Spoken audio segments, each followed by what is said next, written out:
민선 8기 출범을 앞두고 치열한 의장 선거전이 예고되고 있습니다. 지역 정치권의 미묘한 분위기 속에 3선 이상 중진 의원들 간의 뜨거운 각축전이 예상됩니다.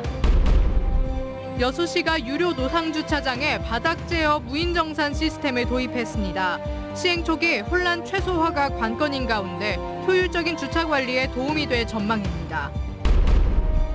6일 지방선거 이후 국민의힘 지도부가 서진 정책에 주력하고 있습니다. 전남 지역 무소속 시장 군수 당선인들을 대상으로 전폭적인 지원 약속과 함께 적극적인 구애에 나섰습니다. 광주 전남 지역에서도 생활형 숙박시설 꼼수 분양의 부작용이 심각합니다. 이를 수수방관한 정부도 피해를 키웠다는 지적이 제기되고 있습니다. 안녕하십니까. 목요일 밤 여수 MBC 뉴스데스크입니다. 민선 8기 출범이 2주 앞으로 다가오면서 기초의회를 이끌어갈 의장 후보군도 윤곽을 드러내고 있습니다. 3선 이상 중진 의원들 간의 각축전이 예상되는데 지역위원장의 의중과 의회 내부의 세력 구도가 적지 않은 영향을 미칠 것으로 보입니다. 문형철 기자입니다. 민선 8기 순천시 의회에 입성하게 된 25명의 당선인 가운데 시의원을 3차례 이상 지낸 인물은 모두 7명. 이 가운데 현직인 강영구, 나한수, 박계수 의원과 정병회 전 시의원 등이 전반기 의장 선거 출마를 저울질하고 있습니다. 현직 당선인이 상대적으로 많은 여수는 후보군이 더 두텁습니다. 6선의 김영규, 4선의 이선효 의원에다 3선에 성공한 김행기, 박성미, 백인숙 의원도 출마 결심을 굳혔습니다. 이달 말 공식 후보 등록 절차가 진행될 예정인데 늘 그랬듯 각 지역 국회의원들은 의장단 선출에 관여하지 않겠다는 입장을 밝혔습니다. 하지만 2년 뒤 총선이 치러지는 점 등을 고려할 때 어떤 형태로든 지역위원장의 의중이 반영될 수밖에 없다는 게 정치권의 중론입니다. 경선에 나온다는 사람 의장이나 상임위원장으로 나갈 수 없다 했지. 대부분 위원장님은 뜻에 따라서 정해주고 그랬죠. 지역위원회가 갑과 을로 양분된 여수의 경우에는 당내 경선에 앞서 양측의 논의가 필요한 상황입니다. 시의원 당선인 가운데 갑지역구 소속이 12명으로 을지역구보다 2명 더 많아 의장을 포함한 주요 직책에 갑지역구 인사들이 포진될 가능성이 높기 때문입니다. 열세에 놓인 을지역구에서는 전반기와 후반기 의장직을 갑과 을이 각각 한 번씩 맡는 방식을 제안할 예정이지만 지난 민선 7기에서도 이 같은 요구가 받아들여지지 않은 터라 임기 시작 전부터 양측의 갈등이 표면으로 드러날 것이란 우려가 높습니다. 지역위원장 차원에서는 그런 것들이 욕심이 많이 나는 것 같아요. 또 우리 현역 의원들이 그런 관계 하셔야 되면 좋을 것 같은데 그 부분도 잘 안 되는 것 같고. 한편 광양시 의원 당선인들은 민주당이 아닌 진보당 소속 4선 의원에게 전반기 부의장직을 맡기기로 합의했습니다. 민주당은 소수 정당을 배려하는 차원이란 점을 강조하고 있지만 민주당 당선인의 상당수가 초선이라 부의장직을 맡을 만한 인물이 부족했다는 점도 이 같은 결정에 영향을 미친 것으로 보입니다. MBC 뉴스 문형철입니다. 국민의힘 지도부가 경쟁적으로 서진 정책을 펴고 있습니다. 전남 지역 무소속 시장 군수 당선인들과의 친밀감을 만들고 있고 지지부진했던 전남의 현안 사업 해결에도 물꼬가 터지는 모양새입니다. 양현승 기자가 취재했습니다. 국민의힘이 또다시 호남의 전폭적 예산 지원을 약속했습니다.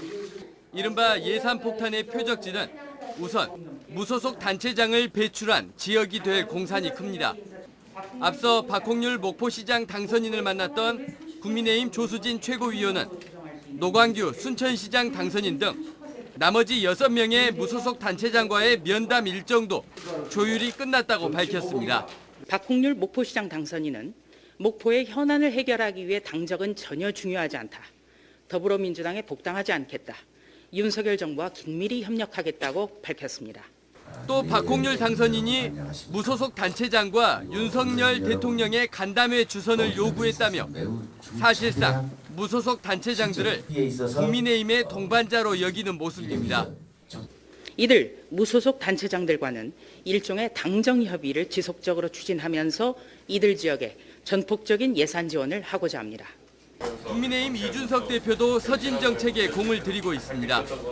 대선 기간 신안군을 방문해 인사말부터 흑산공항 사업 지원을 약속했던 이준석 대표는 흑산공항이 지금 전문가들 말에 따르면 난이도가 훨씬 덜한 그런 사업인데도 불구하고 지금 진척이 되지 않는 것은 상당히 안타깝다 이렇게 저는 보고 있습니다. 이번에는 신안군 부군수와 흑산 주민 등을 국회에서 만나 흑산공항 사업 간담회를 열었습니다. 임기 1년을 남긴 국민의힘 이준석 대표의 서진 정책은 더 과감해질 것으로 예상되면서 실질적 결과물로 흑산공항 건설 사업이 탄력을 받을 수 있을 것이란 기대가 커지고 있습니다. 민주당이 존재감 회복을 하지 못하는 사이 국민의힘이 전남을 깊게 파고들고 있습니다. MBC 뉴스 양현승입니다. 여수 상공회의소가 정기명 민선 8기 여수시장 당선인을 초청해 정책 간담회를 가졌습니다. 여수 상공회의소는 오늘 히든베이 호텔에서 여수시장 당선인 초청 정책 간담회를 갖고 코로나19로 어려움을 겪고 있는 지역 경제의 조속한 재건 방안, 지역 현안의 공유와 해법에 대해 폭넓은 의견을 주고받는 자리를 마련했습니다. 여수상인은 이번 간담회가 정 당선인에게 축하의 뜻을 전하고 여수시와 산업계가 상생의 노력을 다짐하는 시간이었다고 밝혔습니다. 광양시에서는 공무원 노조가 정인화 민선 8기 광양시장 당선인과 간담회를 갖고 공직사회 변화를 위한 6대 과제를 전달했습니다. 광양시 공무원 노조는 정 당선인과 간담회를 갖고 인사행정의 신뢰도 회복을 위한 공무원 인사 부조리 방지와 줄 세우기, 외부 인사 개입 차단 등 공직사회 변화를 위한 6가지 과제를 전달하고 광양시정에 적극 반영해 줄 것을 요구했습니다. 이에 대해 정 당선인은 그동안 공직 생활을 통해 대부분 공감하는 내용이라며 노조와 상생과 소통하며 함께 풀어나가자고 화답했습니다. 여수시가 유료 노상주차장의 효율적인 운영을 위해 전국에서 5번째로 바닥 제어 무인 정산 시스템을 도입했습니다. KT통신망을 기반으로 운영돼 이용객과 주변 상인들의 편의는 물론 주차 관리에도 큰 도움이 될 전망입니다. 최우식 기자가 보도합니다. 여수시 종화동 해양공원 인근 노상주차장. 여수를 찾는 관광객이 늘면서 길가에 주차하려는 차량이 특히 몰리는 곳입니다. 여수시는 최근 이곳을 포함해 교동과 중앙동, 충무동, 학동 등 시내 6곳의 노상 주차장에 바닥 제어 무인 정산 시스템을 도입했습니다. 운전자가 정해진 공간에 차를 주차하고 떠나면 1분 뒤에 바닥에서 잠금 장치가 올라오고 30분 후부터 요금이 부과됩니다. 주차요금 정산은 휴대전화로 QR코드를 촬영하거나 무인 정산기에서 결제하면 됩니다. KT통신망을 기반으로 오전 8시부터 오후 9시까지 운영됩니다. 현재 전국에서 거제와 제주 등 4군데의 지자체가 이 시스템을 도입했습니다. 노상 유료 주차장은 장기 주차를 방지하여 주차장 회전율을 높이는 목적으로 운영하고 있습니다. 노상은 특성상 날씨 변화와 도로 매연 등으로 근무 여건이 열악하고 또 요금 결제를 위해서 징수 요원을 기다려야 하는 등 인력으로 운영하기에는 불편함이 많아서 여수시는 앞으로 5년간 BTO, 즉 민간 투자 방식으로 이 무인 시스템을 운영할 계획입니다. 이미 필요한 시설은 모두 업체 측이 15억 원을 투자해 설치했고 2027년까지 징수한 주차 요금으로 유지 관리도 업체가 담당하는 방식입니다. 여수시는 이 시스템이 정착되면 노상 주차장 운영의 수익성이 크게 개선될 것으로 보고 시행 초기 혼란을 줄이기 위해 적극적인 홍보에 나섰습니다. 여수시는 앞으로 IoT 기술을 활용한 스마트 주차 시스템을 도입하고 부족한 주차 공간 확보를 위해 공유 주차 문화도 확산시켜 나갈 계획입니다. MBC 뉴스 최우식입니다. 생활형 숙박시설 피해 관련 보도 이어갑니다. 생활 숙박시설 꼼수 영업 피해는 또 있었습니다. 정부는 내년 10월까지 유예 기간을 주고 생활 숙박시설에서 거주를 하지 못하게 하겠다고 발표했는데요.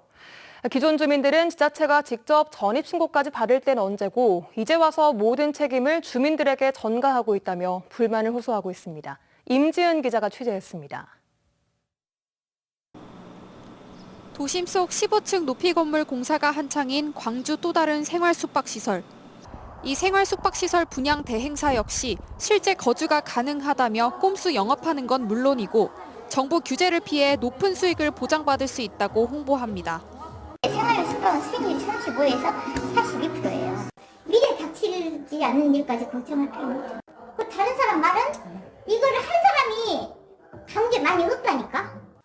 생활 숙박시설은 지난 2012년 공중위생관리법 시행령을 개정해 나왔는데 당초 취지는 한두 달 머무는 관광객을 대상으로 숙박업을 하도록 하자는 것이었습니다. 이러한 생활 숙박시설이 여수와 부산, 인천 등 전국에 급증한 건 부동산 가격이 급격히 올라 각종 규제가 생겼던 지난 5년간이었습니다.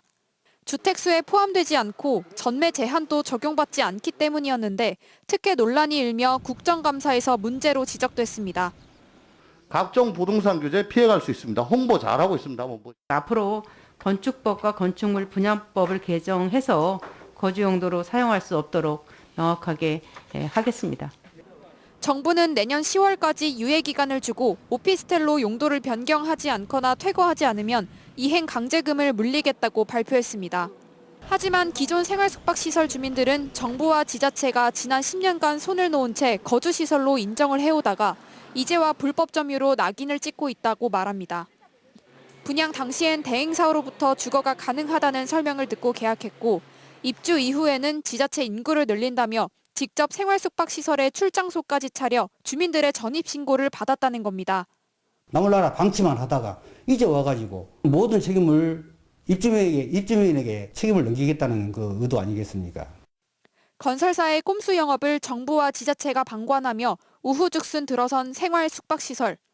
기존 주민들은 정부 대책이 나오기 전에 들어선 생활숙박시설에 대해 구제안을 마련해달라고 요구하고 있습니다. MBC 뉴스 임지은입니다. 여수산단의 탄소 중립과 디지털 전환을 주제로 한 토론회 장이 마련됐습니다.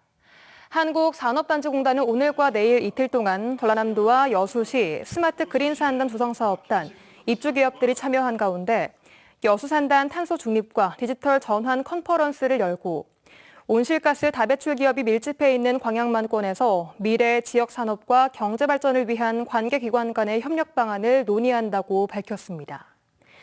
산업부와 산단공은 지난해부터 여수 국가산단에 스마트 그린 산단 예산을 투입해 탄소 중립과 디지털 전환 가속화 지원을 위한 관계기관 간의 협력을 적극 지원하고 있습니다.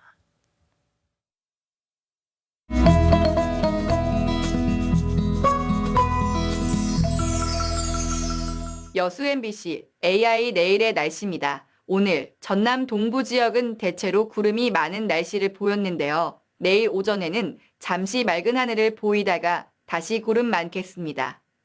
상세 날씨와 기온 보시겠습니다.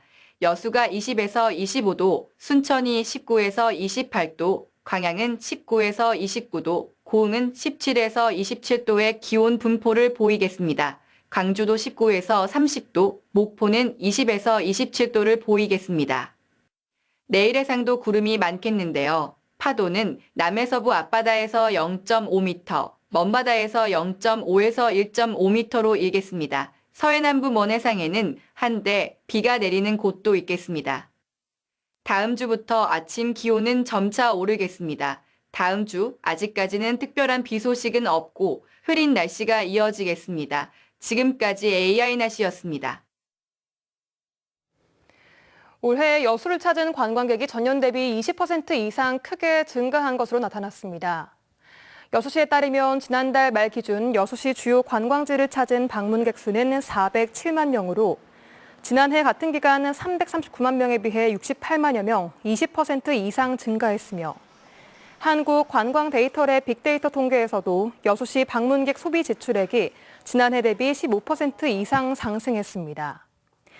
여수시는 이 같은 방문객 증가 추세가 이번 달에도 지속될 것으로 예측하고 관광 성수기인 7, 8월 달에는 코로나 이전 수준까지 회복될 것으로 전망된다며 방문객들의 오감을 만족시킬 다양한 볼거리와 즐길거리를 마련한다는 계획입니다. 여수광양항만공사가 유관기관과 함께 여수광양항 수소 순환형 공유망 구축 계획의 밑그림이 될 연구 용역에 착수합니다. 여수광양항만공사는 전남도 여수시, 광양시, 포스코홀딩스, GS칼텍스, 주식회사 한양 등과 업무 협약을 체결하고 여수광양항의 수소 순환형 공유망 구축 기본 구상을 위한 연구 용역을 공동으로 추진하기로 했습니다. 이번 용역은 여수광양항 내 수소 수요 공급 현황은 물론 관련 사례와 법 제도, 기술 등을 검토하고 공유망 구축 계획 수립과 함께 사업의 경제적 타당성 등을 분석할 방침입니다. 민주당 광주시당과 전남도당의 지방선거 이후 대응이 엇갈리고 있습니다. 단체장과 광역의원 선거를 석권했던 민주당 광주시당은 지방선거 이후 자체 여론조사를 통해 지방의원에 대한 주민인식과 문제점, 선거 패배 원인 등을 분석해 당선인들에게 전달했습니다.